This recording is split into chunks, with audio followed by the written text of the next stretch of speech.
Hello, everyone. I am Dr. Boz. Welcome to Tuesday Night Live. We are here with a very interesting topic for the night. We are going to talk about brains and use the story of the struggles we've seen on this trial over the last couple of weeks and give me a great opportunity for finding the teachable moment in this really tragic story, but very common.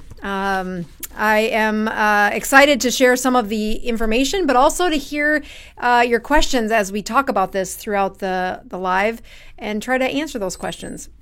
I'm going to start out with some traditions here on the show. We're going to check my numbers. I am actually kind of nervous to look at my numbers live because, yesterday was a holiday that I did not fast. There was just way too much going on, and I just couldn't. I didn't do it. So I'm kind of curious how this is going to look. We're going to start with some ketones and count those down while we grab a glucose really quick. I do want to say thank you for those that came out to the support group this morning on the day after a holiday. So yeah, glucose 79, ketones 0.9. I could have guessed they weren't that good. Thank you for double checking on the sound there, Virginia. I do have some improved settings on this microphone that I think were outsmarting me until last week. So thank you for praising the audio because dang, that puzzle kept really making it much different. So I am, I'll check those ketones at the end of the show too, but I'm going to start with some ketones in a can and show you what the numbers are at the end. A couple of other things that I want to review really quick. Looking at the folks who are checking in, Virginia. We've got a few of you that are kind of snubbing your nose at this topic, but saying you're burnt out on thanks for the Dr. Boz ratio, Sue. See you in Iowa, Sue. This week, I head actually on a plane tomorrow to head to the heartland of Iowa, where I have one of my favorite things that I do, which is teach about brains. So this is kind of my prep work to show you some of the stuff we're going to learn about. Somebody from Portugal. Nice to see you from Portugal. Wow. So we are going to go through a couple of things that are the announcements. First of all, somebody last week said that it was insanely expensive to go to KetoCon. And so I wanted to make sure I said, it is not. This July, 8 through 10, I have been waiting to debut a very cool, something that I had, as much as this is the worst timing in the world to add anything to my product line, as we struggle to get back on Amazon. 3 or 4 phone calls again today. We've been off since January 1st. We think we finally have a couple products that have gotten on, but we really think our most popular products are about to be live on Amazon again. I did want to put out a little tease that I have a gift for some people who are going to who fulfill a task, and I'll tell you about that at the end of the show. So help me not forget that. But if you want to see me live, I just got back from my first of several speaking events over this, what I call speaking season. And that was on the keto cruise, the low carb cruise. And I debuted the lecture that I've been working on hours and hours and hours and hours with really good feedback. I'm really excited to share it with you. And I take these speaking engagements very seriously, that it is about sending you giving you information that you can't get off of YouTube, that you do get a chance to interact with me and ask some real questions. And then I would love it if you are one of the first 600 people that come to our booth at KetoCon, because you'll get a free one of these, this product that we are debuting that I just love. I think it's the coolest thing. So somebody was chirping that it was like $1,000 to go to KetoCon. I'm like, no, it's not. For the 3-day pass, especially if you use this coupon by Dr. DRBOZ, I think it's like $250 for 3 days at KetoCon. And they are some of the best speakers. What an amazing event. I actually had never been able to connect my schedule with KetoCon in the past, so I'm very thankful. I've got a couple of Instagram lives coming later this week with some of the folks that lead that, because I really want to support them and want them to have success. So join us if you can. The other speaking event that I am, let's see here, I want to do this little button here. The other speaking event that I am excited about is take this guy away, is the Orlando Summit, which is right here in my home state of Florida. Newly moved to Florida in the last year. Still getting used to not calling South Dakota my home state. But there's nothing like a welcome wagon from the Keto Orlando Summit that I really think is up my alley of creating community, and that being one of their key focuses. So if you can't make it to Texas in July, in August, we will be at KetoCon, and I will be having, I think the interns, I don't think they know this yet, so don't tell them. They're going to run the booth at Keto Summit. Whereas you'll get to meet the whole team behind the scenes there in Texas. And boy, do they make me look good. So as we do one more thing, I wanted to sneak in something that I haven't done for a few episodes, but I really care about this. And that is when people write in and say, how can I thank you? Your books have changed my life. I really can't believe how my prescription medications did exactly what you said they were going to do, and that is they're better. And the most powerful thing you can do is write a review for any of the books that you've read. There hadn't been a review in over a week, and so I really want to say thank you to Ellen, who wrote this short but wonderful review. Dr. Boz knows what she's talking about. Once you learn how to get your chemistry going, your body can heal itself. This is not a get thin fast. This book is to heal your body with the added bonus of weight loss. She teaches how to take the right steps with keto. The best part for me, I have not had a migraine for a few months now. My brain is really getting better. It gives me goosebumps because I can remember those moments with patients where it's this untouchable zone that they didn't think was healable. So I really appreciate that. Thank you for getting a review in, at least this past week. Sadly, we've had the last review was April 6th for the workbook. So if you did buy the workbook, if you really found it to be beneficial, I love what Steve Wade wrote in saying, I think I've read this before, but I'm going to give you this one line, which I think is wonderful. I am a 71-year-old with no arthritis issue or heart issues. I'm 5'8". My weight has stabilized at 145 to 150 pounds and should be able to maintain until I don't need any more weight loss. My goal is to stay medication free as long as possible. The workbook keeps me asking the right questions of myself and maintaining the proper mindset to resist carb addiction that's so baked into my system. So I really appreciate that. We're going to come back to this in a bit, but I'm going to hop over to our full chat here. Okay, so we have what I think is one of the best topics for tonight, which is this story of something that's taken, I've hardly spent any time looking at this trial except to find a few flash headlines. But I have teenagers who seem to be swept up into a vortex hearing about the struggles of Johnny Depp. And I really do... one more announcement I need to say is that please type your questions in. I can see you doing it now. If you want me to answer questions at the end, my team will help sort through the questions, and I will do those at the end. So thank you for continuing to do that. Let's go to this guy. We need to take... Hold on.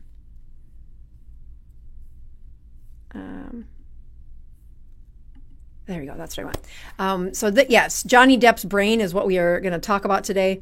And I had a couple of folks where I was looking at some of the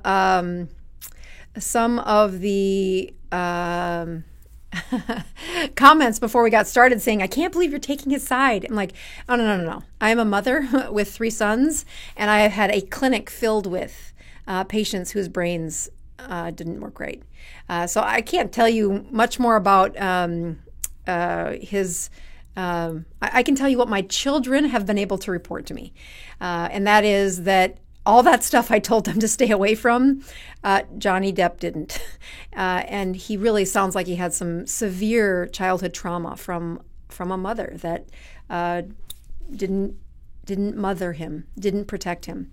And his escape has been several things, but one of those being the chemicals of addiction. Looking at his what seems to be like a childhood trauma, and then watching how that plays forward once that brain is developed. This week I get on a plane tomorrow and head to Pella, Iowa for a workshop where I am on stage for 12 hours over a 2-day period. It's exhausting, but it's invigorating. And as I prepare for that event, I just am reminded of how much this journey of improving a brain that's broken seems impossible when you are in the seats that I think Mr. Depp is probably in. I talk about how brains slow when certain medications are or when certain drugs are used. And my son came home and said, "Yeah, did you see the trial today?" And I'm like, "No, I don't. I did. I could. Like, what trial?" And he goes, "You know how you always imitate the sound of the rate and cadence of speech of a brain that's been abused, that's abused drugs. It's exactly what he sounded like today, Mom." So I thought that was an interesting segue into, is it fixable? So give me a second here to get my slides pulled up, and we're going to go through a couple things that I think are powerful. I mean, when I look at the judgment that people have for addiction, and I mean, I've never smoked a cigarette, so I have plenty of sins that I've done. Keep your judging very personal. But so I've done plenty of things that aren't the healthiest. But when I watch to see how that transition of understanding what it looks like to be on the receiving end of chronic addiction, and then what's happening inside their brains, and what we know now are the steps that are required to improve that brain. Let's go through them because I think you're going to see a couple of things. So here is what we call a neurotransmitter, and you're going to see those little green balls at the top.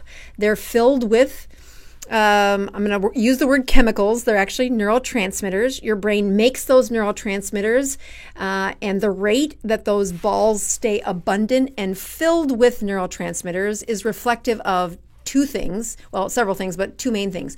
The level of nutrition that can be measured inside the brain. So if you're anemic, you cannot make those balls. They run out. If you have a chronic inflammatory state inside your brain, you're going to run out of the production of those neurotransmitters. Both of those are found in the setting of lots of health problems, not just addiction. So this is what it kind of looks like when one of those neurotransmitters needs to send a message. It comes to the edge of that synapse, that space, and then once it touches the other side of that neuron, the touching of the receptor sends a signal. What you don't see on this image is that those neurotransmitters hang out in that space for a certain period of time, and then they get reabsorbed on the edges here. You can't see my pointer, but if you see those little bitty, it's got little red things next to it on the edge of it. Those are reuptake channels where you'll see in the next slide how these neurotransmitters get recycled into the next for the next signal. So we're going to use this drawing, and this comes out of a textbook by one of my favorite teachers, Stephen Stahl. It's the Essentials of Psychopharmacology. Just what everybody's light reading would be at night. But he does a great job of really breaking down and having some simple images that I've used to teach patients. So it is not typical for a neurotransmitter to have this many different types of receptors. We're going to show you this message happening and stimulating the next neurotransmitter or the next neuron through neurotransmitters. And we're going to use different chemicals to teach you what's going on. So let's start with GABA. GABA is one of the neurotransmitters in the brain, and you'll see that when a signal comes down that we're going to use GABA as the way these two nerves are going to talk. It exits that little vacuole or that little circle in one area, and it binds, and then once it binds to the other side, it sends a signal downstream that dopamine or pleasure will happen, and then it gets recycled. When we use drugs like alcohol that bind to it, you'll find that it has a much higher message for dopamine at first, where that doesn't really leave. And when the GABA receptors come out of the neurotransmitter to find a parking spot, and they find alcohol bound into the spot, it starts to make less and less of those neurotransmitters, which is why we see when somebody has alcoholism, drinks alcohol at first, it will increase that dissociation, which is which is what dopamine does. It gives them burst of pleasure without doing much, without preparing. The alcohol comes in, it sends that signal down, it hangs out in that receptor and doesn't leave. And because it's parked in that parking spot for a long period of time, you'll find that they drink and they drink more and they drink more, that the GABA receptors that naturally come to stimulate that same message in a brain that doesn't drink alcohol, those number of chemicals, those neurotransmitters inside the vacuoles, they fade away. They have an attrition where they gradually decline. The amount of dopamine that comes out the first time somebody drinks is usually pretty high. As they continue to use dopamine or use alcohol over time, that dopamine production is less, which is why it takes more alcohol to get the same effects. So here's another example that people take opiates. I know that was one of the drugs that Johnny Depp struggled with. That again, they first take the opiate and will often find dopamine signaling downstream once that opiate's parked in that parking spot. Unfortunately, that opiate hangs out on that receptor way longer than it's supposed to. Another example is acetylcholine that will bind to their receptor, again stimulating the dopamine, making them feel good, and then it gets recycled back into the vesicle, waiting for the next signal. So they don't have to remake those neurotransmitters; they're waiting. But if you put nicotine, which looks a lot like acetylcholine, in that receptor, again, that external stimulus hangs out and parks in the parking lot much, much longer than the natural acetylcholine did. And at first they have this really robust production of dopamine, but then it takes more and more of that nicotine stimulus to give them that same feeling, or even close to that same feeling. So we got a couple more. Serotonin is another one. You've heard of that. Prozac upregulates serotonin, not by producing more of the vacuoles, but it's a reuptake inhibitor. It doesn't let it recycle. It keeps it in the synapse longer. But when you look at hallucinogens, they actually deplete that serotonin over time. And the serotonin, again, it can't bind to the place that it's looking for, and therefore the nerves then make less and less and less amounts of that.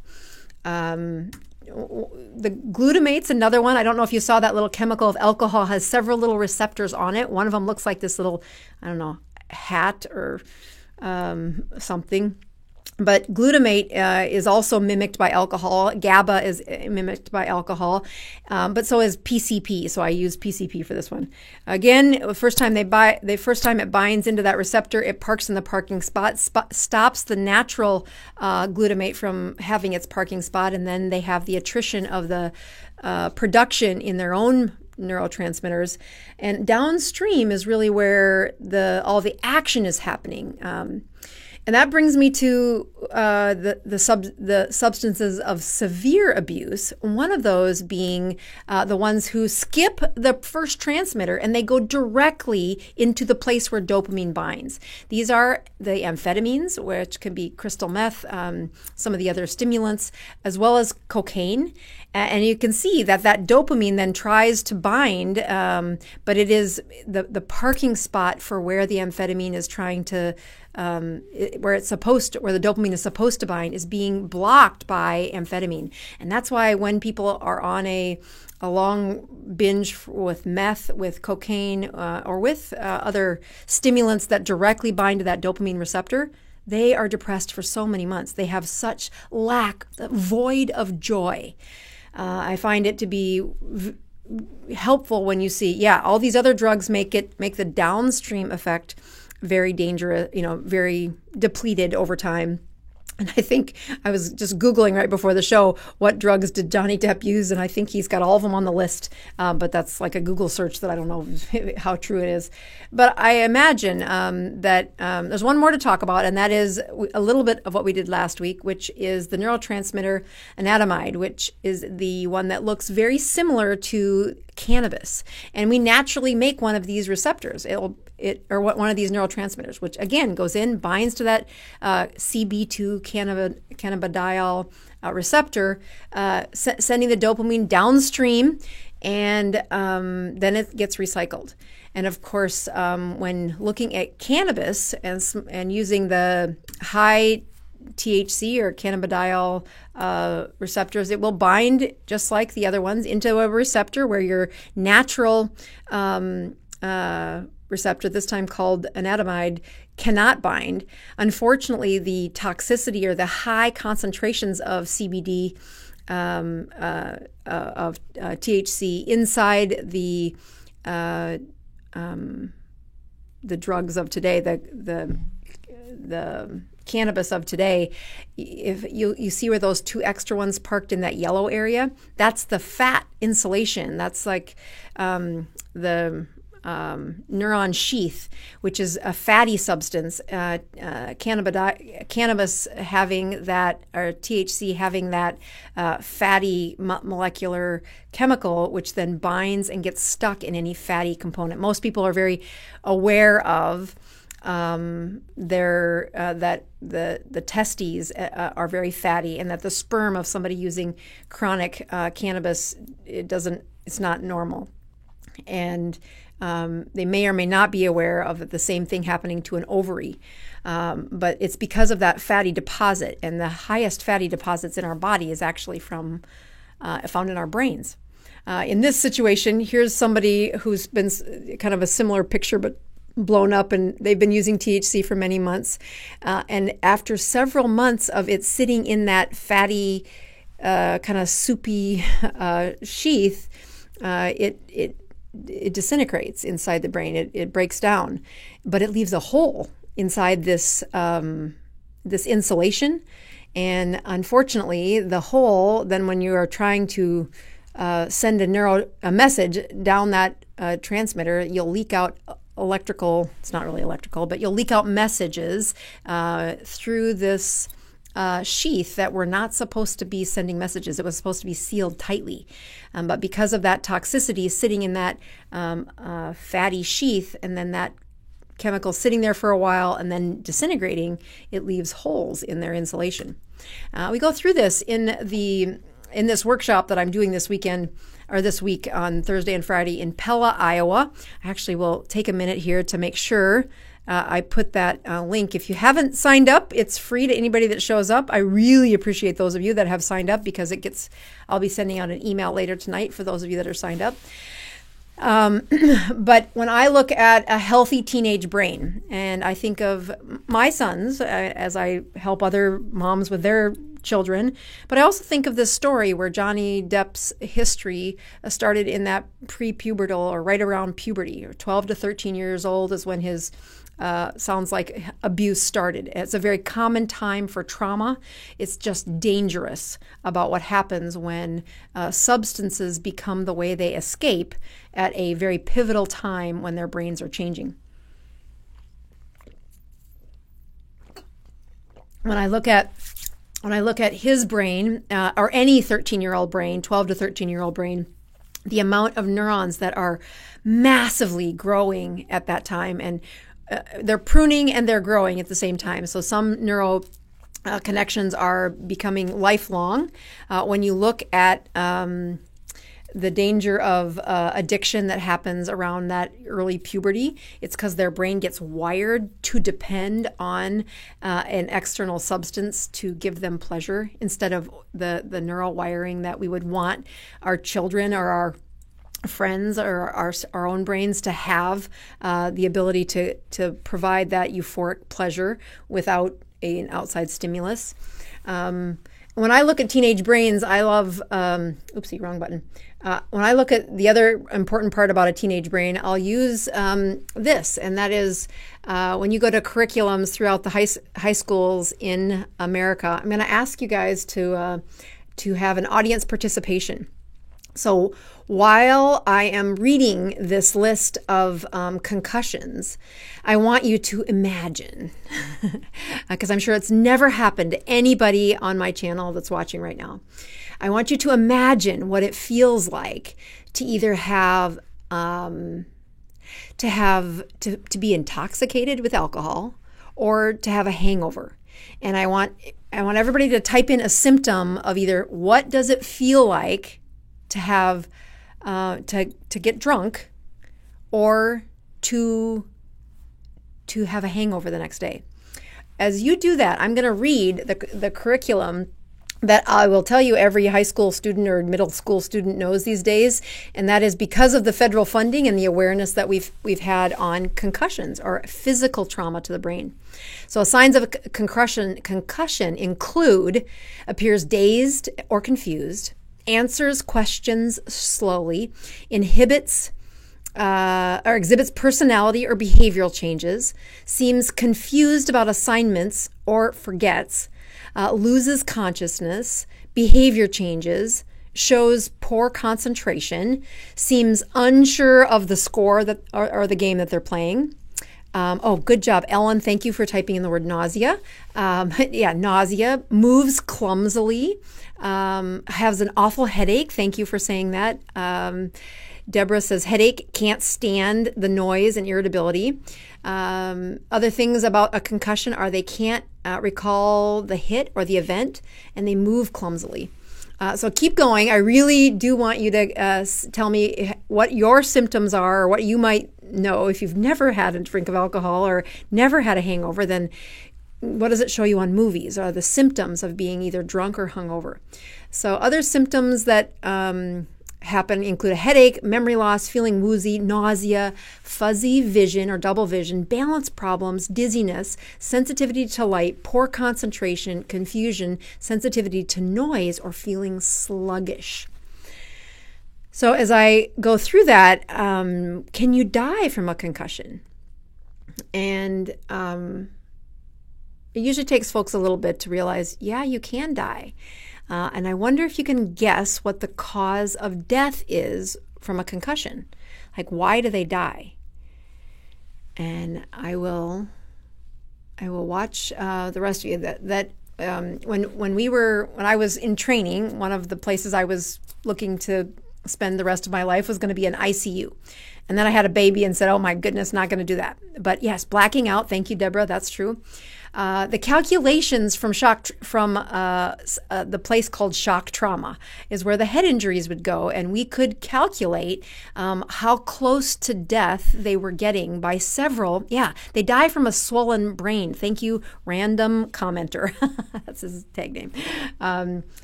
No, that extreme brain swelling is what would cause them to die. That red circle I drew at the brain stem is the area where the swelling inside that brain would have so much trauma that it would cut off the signal to breathe, and that's how they die.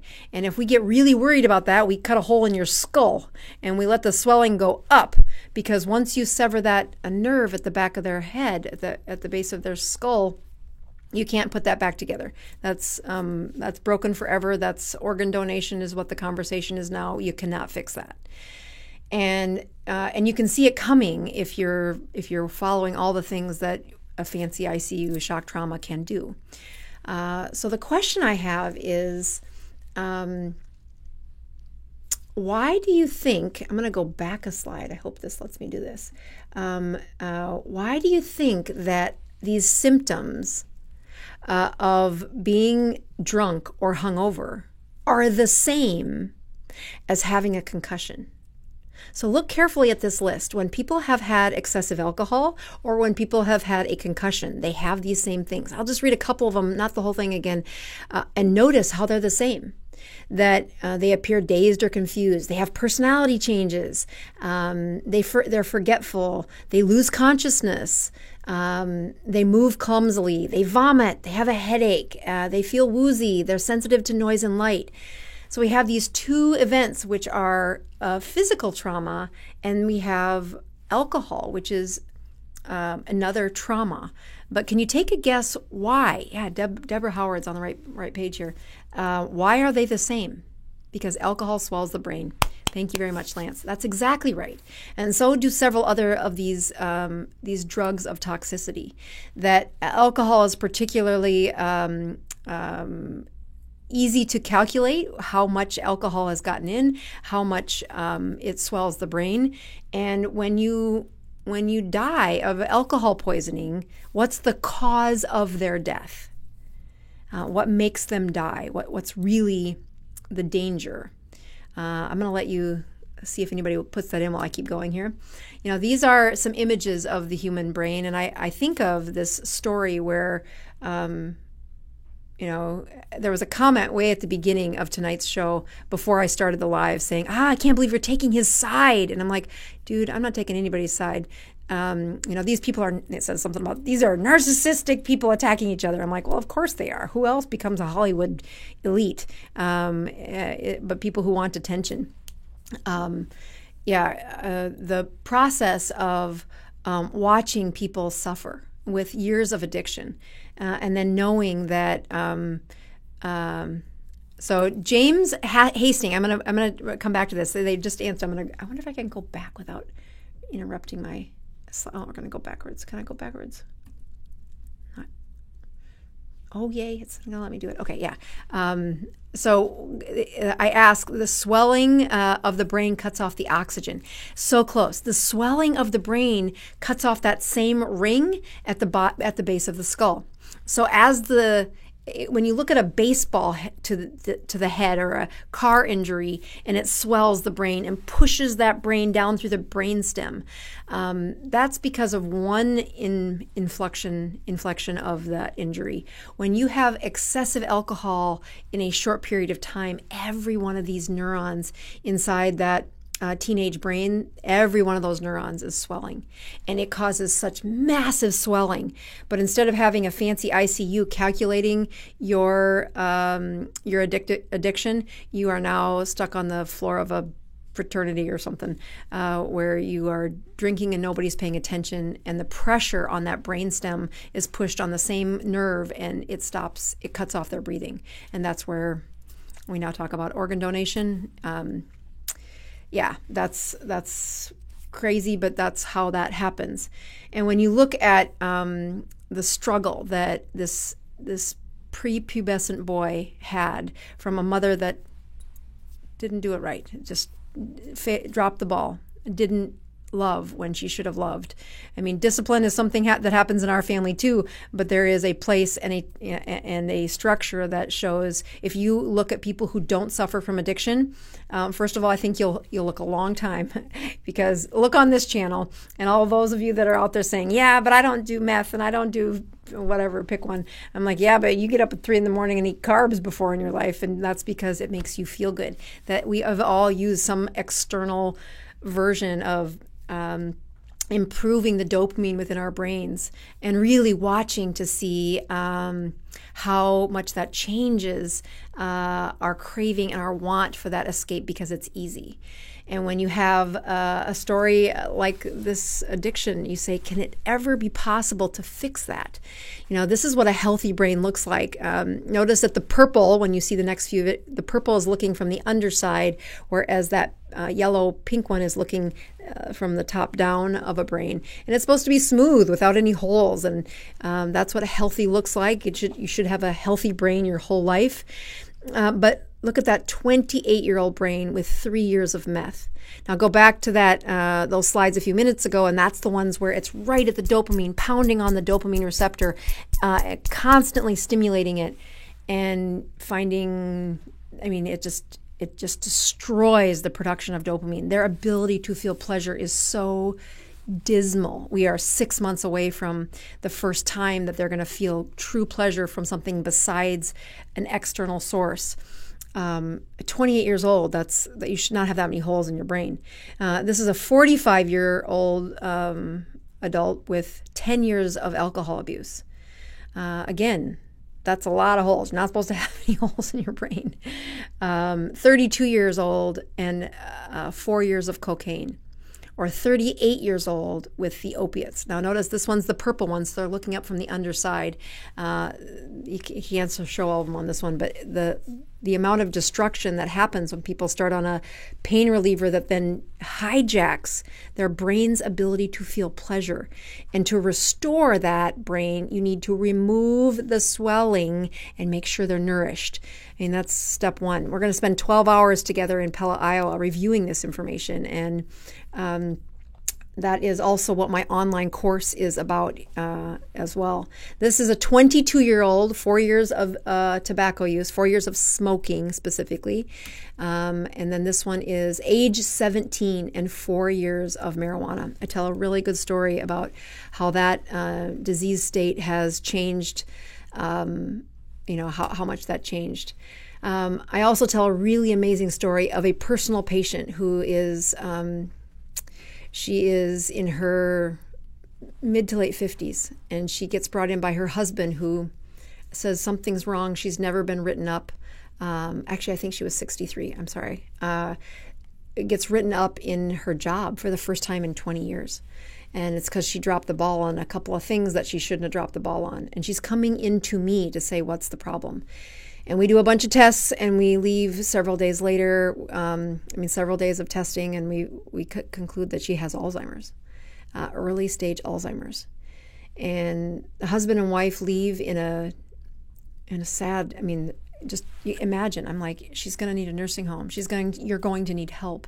I know you want to keep her at your home, but this is awfully young. She's not going to die of Alzheimer's. She's just going to die with Alzheimer's. Her brain is not working right. And so they leave, and it's a sad place for me as well, just seeing the death in real time without the death in physical form. And the guy calls back the next day and says, isn't there anything I can do? And I talk about a place where they can do some pretty remarkable rehabilitation. And really what they're doing is running the protocol that I teach in this online course. And I think if my teammates can copy and paste the link for the online course here. I'll show it to you another way in just a second. But it took me a long time to put this together, and you'll hear this complete story in that class. But after 6 months of working this protocol, this was this woman's brain. And you're like, what? You're not supposed to be able to reverse Alzheimer's. And you're like, yeah, but there's so much more that goes into the damage of a brain and the healing of a brain, that if you think there is one statement that says, if Johnny Depp just would stop doing those drugs, he'd be fine. No, he won't be fine. He has to now heal his brain. And he's going to need to find some common things that are not kind of important. They are absolutely important when it comes to the healing of a human brain. And that is, he's going to need to find a family. And that family doesn't necessarily mean genetics, but he needs a tribe of people that will have to nurture him back to health. He will need a faith that you'll hear me talk always about how a higher power is needed for us to culturally be the best we can be. And he'll need fellowship, which is a purpose for how you spend your hours and how you put your time in on earth. I do my Tuesday mornings are my free support group. I don't have to do that. There's nobody that tells me to do that. I do that because I know that acts of service are really important for the mental health of staying the course of the best life possible.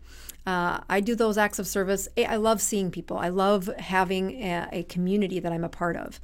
And it is in those acts of service that I example to my children that it's really easy for my mother, maybe it's probably, I'm being a little glib, in her town of 800 people to show me that you have to volunteer or the activity doesn't happen.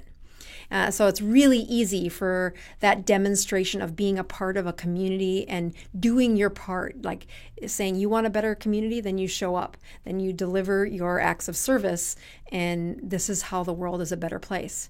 I think it's harder in a bigger city. It's easy to say that's somebody else's job. I do plenty for other people. I don't need to do that. But that true acts of service in the setting of having a family, not necessarily genetics, but those people you trust in your inner circle, that having your faith and then having your fellowship of people that you do acts of service with, that you find a rhythmical time spent in that place of being present for other people. And I truly find that when I again did not watch much of this trial. I didn't watch any of it, but a few news clips here and there. And I instantly felt the pain of what it must be like to have an adult son who's so broken, who's tried every way to escape. I mean, listing the kinds of, and had wild success. Praise God, he's had wild success. But then knowing that there's not really any place in our society for him to come and say, okay, we're going to give you a reset. We're going to give you forgiveness. There's only one place, and that's in our communities of faith and our communities that spend time acting in places of service for other people. When I look at, let me go back to here and give me 1 second. When I go into the place where I was only planning to do the brains course. Well, that was going to be my online course. And then I couldn't launch it because of several contractual things that I needed to read the fine print before I pushed go.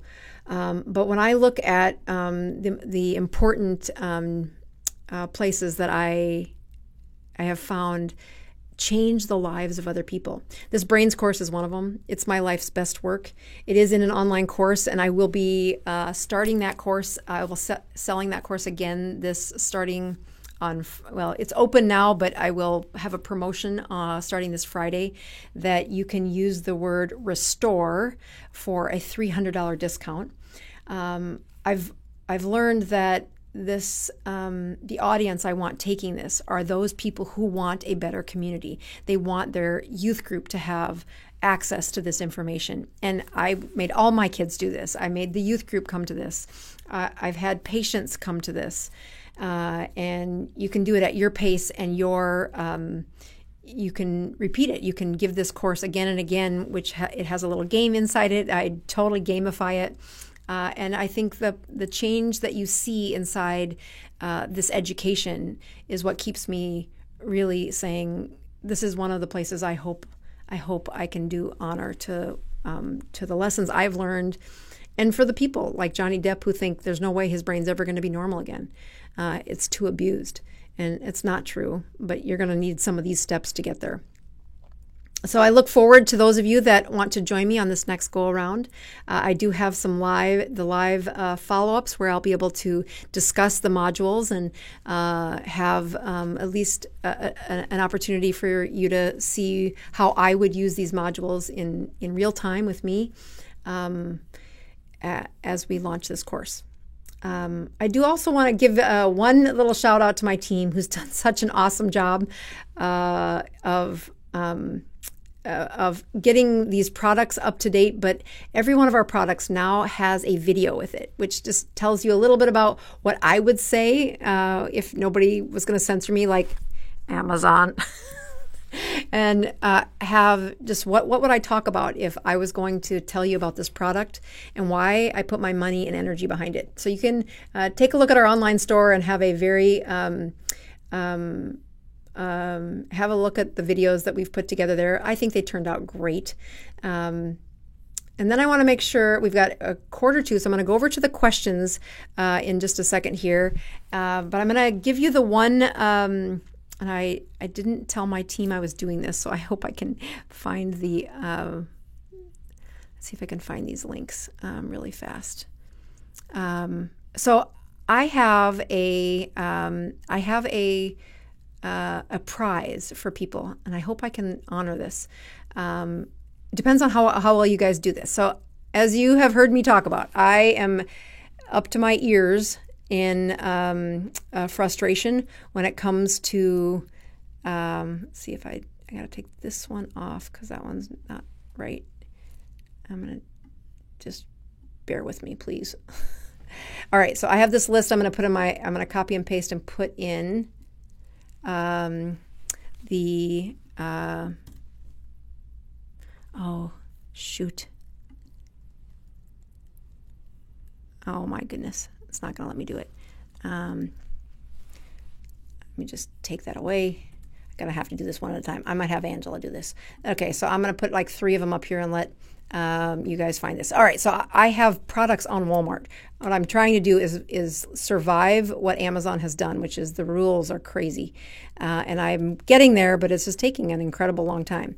So if you go to Walmart and you purchase a product and you leave a review, I'd like you to send an email to hello@bozmd.com. That URL at the bottom of the page. And if you put you just say, I left a review on Amazon, I left a review on Walmart, I will have my team send you a gift that I think is incredibly generous. But the only way you win on these silly games of online stores is if you've got reviews. And unfortunately, I have very few reviews. I have a few folks that have left reviews, and I really appreciate that. I cannot pay for reviews. That's against the rules, but I can incentivize people for reviews. And so this is totally above board. And if you want to help me out, head over to Walmart. You can click on any of these links, which should take you directly to them. Because if you go to Walmart and you try to search Dr. Boz, it will automatically correct to several other doctors because there's just no reviews. So I'd like to fix that, but it only comes with people leaving reviews. So if you do that and you send us an email that says hello@bozmd.com, that we will send you a gift. And I think you'll like it. I really appreciate that. All right, let's get over to your questions. Thank you for letting me send those. Those are the links because I don't know if people will find. Last week when I tried to find them, I couldn't. You had to. I know what I was looking for, but you guys won't know them. So Karen Sawyer said, "I just did that. Left a review. Nothing has been sent. Oh, but I think make sure you've sent that email, Karen. I think I've done yours. My assistant knows which ones I've done and which ones I haven't." All right, let's go to your questions. Here we go. So, go to here.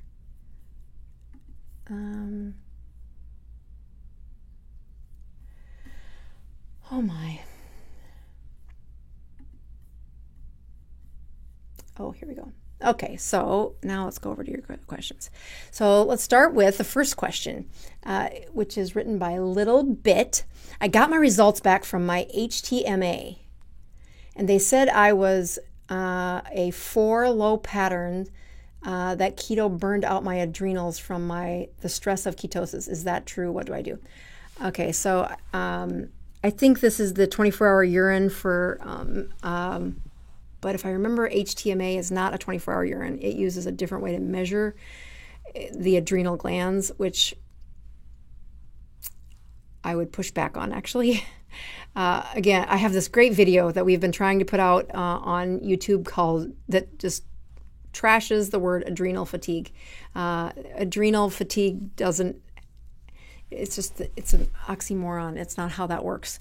When you look at the hormones that are made from the adrenal glands, they are made from fat. What stops an adrenal gland from functioning is high insulin, a high inflammatory state, which is what you are counteracting on a ketogenic diet. So when I get messages about people that their adrenals are burnt out, if they're my patient, I stop the music right there and say, go back to the online course. That is the quickest way for you to learn the ketogenic diet and how to properly set up the chemistry that you don't have wimpy adrenal glands, wimpy production of those fat-based hormones. Because when people start on this standard American diet, if they're in a bucket of soupy insulin and they say, doc, I just went and I dropped my carbs to 20 like you said, and everything has gone to crap since I did that. I'm like, yep, you did not resurrect your fat-based hormones. Now, there are some people that can drop their carbs to 20, they sail right through it, they have no problems. But when they have fatigue, when they don't sleep well, when their chemistry is not in the milieu of creating fat-based hormones, they get stories like this. And you say, it must be my adrenal fatigue. And then they go into a doctor and they get these patterns that say, yeah, your adrenals aren't working. And then they give them a bunch of supplements which do not connect to the improvement of those fat-based hormones. What connects to the improvement of fat-based hormones are the stuff I teach in the brains lecture, which is how do you repair a brain that's fatigued, and then how do you create a chemistry set that makes the endocrine system surge and fall appropriately, which is the opposite of burned out adrenal glands. I put those in quotes because that does not equate to a real. So I wish you were my patient because it'd be easier to, when you say this to the world, it doesn't always work out, meaning people extrapolate or they leave things out, not because you're trying to deceive me, but because it's hard to put all your history in a couple of sentences. All right, random commenter who has been commenting tonight, and I really appreciate it. Dr. Boz, which of your products do you recommend for patients with dementia or Alzheimer's? And will they reverse any of the existing damage? Well, the number one product that I would recommend is that you experience the Brains course. I push the price as high as it is because I want you doing this in community. I do not want you watching this in isolation thinking it's going to make the difference. It's in community where people learn this subject. It's hard. It's really hard to change a brain of Alzheimer's. When I first, so I have relatives that have dementia, that have suffered from dementia, not just once in a while, but a very slow, steady progression. And it was usually my cousins that have come to me saying, how do we work on this? And so I'll give them the supplements. I mean, when you're looking at Alzheimer's, we know, and there's a couple of really great studies. At the end of this show, I will link to you a study that talks about brains and resurrecting brains. So if you're watching this on replay, I'll have it as an end screen at the end of this live. But the process of improving a brain that is already struggling with memory or that dementia, that memory in Alzheimer's, is to, number one, switch the fuel. And although MCT can do that, I have had enough folks, when they first start taking medium chain triglycerides, they're so terrible at absorbing fat that they poop out pretty much everything they swallow. So the idiot proof, the one that you cannot screw up, is ketones in a can. So I would push them to have, on my website, it's the Keto Combo. It's the one place I sell the Keto Combo, which has MCT and BHB in it. And when that product runs out, I will not get to make that product any longer. But as long as supplies are there, you should order it because once it's gone, it's gone. But after that, it would be the ketones in a can. And the raspberry is something I think that the palate really does do a good job. I think the flavor is great on that one. But so are some of the other ones, which kind of mix it up a little bit. The key to that story isn't just the ketones. It is the steps that could have prevented it. I mean, this workshop that I'm going to put on is 12 hours. It's not an accidental 12 hours. It takes 12 hours to really go through and truly, take the pensive part of, that. I wish I could have a pensive and put what's in my brain in the brains of the folks that are there. But the way we do that I tell a ton of stories. I gamify the activities, and I did this with the online course. I've never done a better job of that presentation than I did on the event where I recorded it. So that's what you get in this online course. Again, Restore is the $300 discount for that one. But when I told these relatives that, yeah, you can put on a supplement, they said, yes, we saw an improvement. And I said, and then what? Well, then it ran out and nobody was following up as well as they should have. And that's just life. Parents are easy to, once they're better, then you're like, oh, I can relax. But what needs to happen is, how do you really repair the brain? And that's what this curriculum is about. All right. So how do I lose the last 15 pounds? You look fabulous on the cruise. Oh, I'm so glad to see that you got to meet me. The cruise was really amazing. I just got an email asking if I would do it again. And it's a whole year away. I'm like, I can't think that far ahead, but I would totally consider it because I'd never been on a cruise before. And I met the most amazing people. They really did have a great community that they grew there. I also told the organizer that I haven't shut off that well since my mission work in Haiti. And I think it had everything to do with my cell phone not being very, the internet was not available. I'd planned to do a live on the cruise, and that was not possible. So how do you lose the last 15 pounds? So I would look toward, first of all, if you've got that final 15 pounds, using the last steps of that, the book, the story that I wrote about in, let's see if I can do that one over my head there, the Keto Continuum. You'll notice that David did get to his ideal weight, and some of the mistakes that he made along the way, he had to slow it down and steadily do the same thing over and over and over again. But if you're in a good rhythm, and I think I remember which one Sandra was for this, that pushing those mitochondria on the final step is what helps to make this sustainable. I don't fast every week because I think it's fun. I fast because it's the one metabolic stress that I can predict, I can have control over in my life that is getting better. I mean, I think I've been to the sauna twice this week, and it's not in my house, so I have to actually plan this out. Immersing your mitochondria in heat is a really good metabolic stress.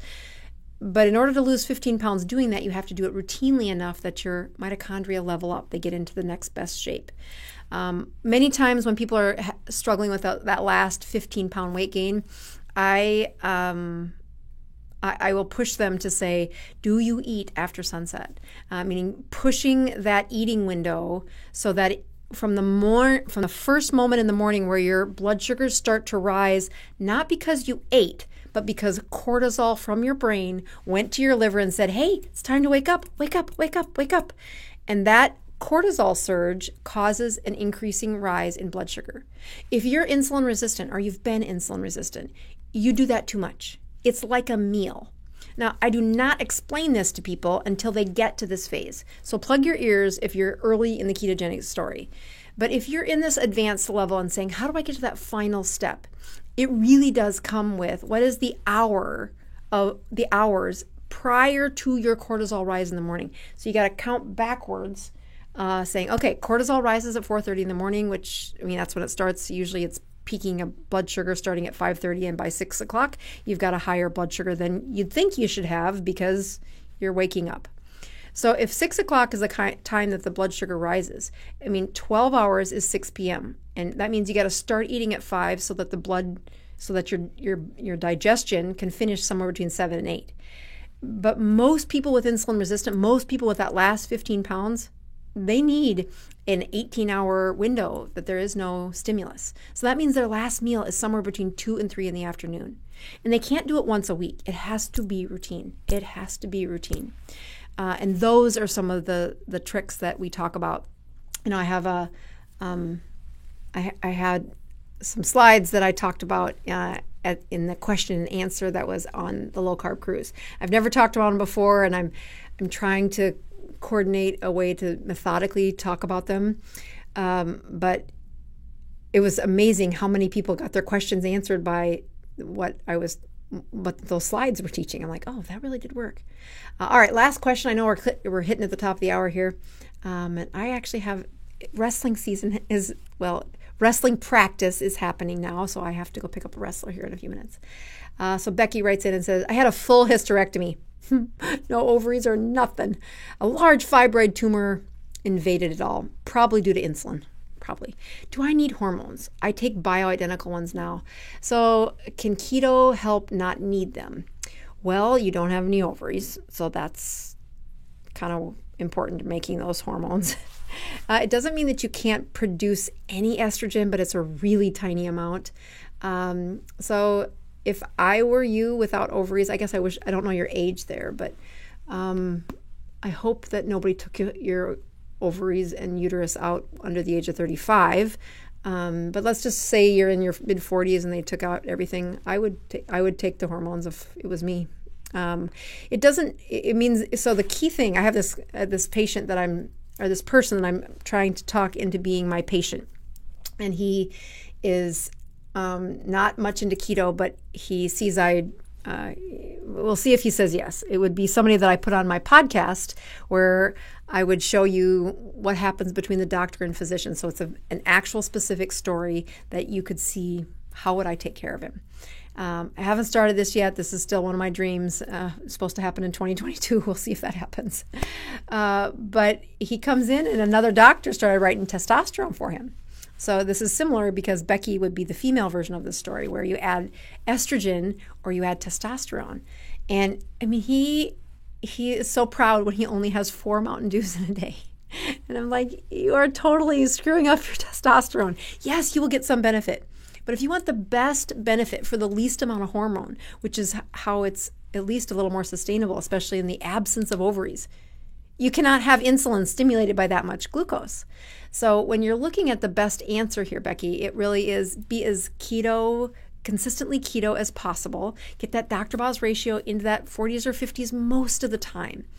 And when you're doing that, it allows that estrogen that you're putting either on through a patch or however you're doing it, that allows your estrogen to, here, I'll do this while my team puts in the rest of this. Oh, she's 66. Allows the estrogen to be available when estrogen is a fat-based hormone. So as soon as that insulin rises, insulin doesn't care that the fat they're talking to is testosterone or estrogen or cortisol from the adrenal gland person.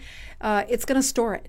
And that's why if you do a biopsy of somebody's fat cells, you can see vitamin D is in their fat cells, testosterone is in their fat cells, estrogen is in their fat cells, cortisol. I mean, these fat-based hormones, they get tucked into storage just like anything else. So when people take bioidentical hormones and they're saying, is this safe? Is this safe? I'm like, you're missing part of the story. What's your insulin tax? And we say, well, I don't know, my doctor wouldn't check it, or I checked it 2 years ago. I'm like, you don't need a lab to figure that out. You need your ketones and your glucose at the same time. The Dr. Boz ratio above 100 means there's plenty of insulin around, probably too much. Dr. Boz ratio of 80 means there's less. Dr. Boz of 60 means there's even less. Dr. Boz ratio of 40 or less says, oh, your estrogen and your testosterone are doing what they should be. Your vitamin D that you're taking is actually not getting stored in your fat cells. I had somebody in group today say, I was doing great. I did she's been following the instruction, come in a group, and we pushed her to do the 72-hour fast, 8 consecutive weeks in a row, which is what we talk about in that book there. And she's like, and then I'm on my 3rd or 4th 72-hour fast and my vitamin D was up to 150. I'm like, that's because you're emptying the fat cells that she's been taking the same dose of vitamin D and she was at, like 70 something for her vitamin D, stable. And then by golly, she really leveled up on her Dr. Boz ratio. She really leveled up her metabolism and bam, she had this huge rise in her vitamin D, and she's like, what'd I do? I'm like, no, you unlocked fat cells, and the vitamin D in storage now is circulating, and you can measure it. So yes. All right, I will do one more thing here and check my numbers. I do want to remind you of some of the things that are worth sticking around for, and that is, I'd love to send you a gift. So if you leave a review on Walmart and send an email to hello@bozmd.com, my team will help me get you a gift. And I thank you. I really, really, really, really would love to see some reviews for the books. They are how I sustain this YouTube channel, is the sale of books. And I do think it changes lives. I really do. All right, I'm going to check my numbers again at the hour point. So here we are waiting for the the finger prick. And then for those of you that are going to see me in Pella, Iowa, if all goes well, you'll have an email in your inbox later tonight that I haven't started writing yet. I'm counting down the ketones. And you will have, I will see you in Pella on Thursday morning, and we will do 2 days together, really. So yeah, the glucose didn't change much. Oh, that ketone is exactly the same. I'm going to check it one more time, only because I can feel that I can feel it changing. I'm just going to give it another finger prick and check it one more time and see if it did any change from that. Yeah. All right, I'll check it one more time. This is what happens when you only fast for, so what time is it? Yeah, I'm about 24 hours into a fast, so yeah, a little bit higher, but I'm human too, just like Johnny Depp. All right, everybody, I will see you on the next Tuesday Lives. Come join us at our support groups here in Tampa. If you're looking for a support group, we are at 4809 North Armenia at the Pin Chasers. That's the bowling alley. And I will continue to improve your health and reverse those medical problems one ketone